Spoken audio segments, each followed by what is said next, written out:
Syahla, pokoknya besok kamu harus ke luar negeri ya. Kamu harus ke luar negeri. Besok kamu harus berangkat ke bandara. Kamu harus mengambil sarjanamu di luar negeri, oke? Papa tunggu. Your attention please. This is the final call for Batik Air. Passengers on flight number ID. Cah, Kamu bikin takut kamu. mana ini. di Syahla? Itu baru ke bandara dia menuju ke luar negeri. Masih bayi ini, tiba apa dia di sana? Dia mau ambil sarjana di luar negeri. Sarjana lo, padahal aku ikut Ngapain kamu mau ikut? Mau pergi di luar negeri mbak apa? Di dalam negeri penyaman bagi ini?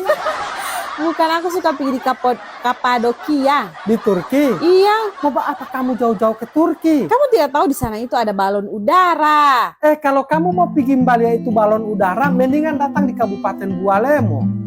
Masa Allah ada so? Hari Sabtu tanggal 6 September ini ada festival balon udara di sana guys. Jadi tidak perlu datang ke Turki. Iya deh. Jangan lupa saksikan tanggal 6 September setengah 6 pagi ada festival balon udara di Kabupaten Bualemo, tepatnya di alun-alun Tilamuta. Jangan lupa guys. Salam dari Kabupaten Bualemo.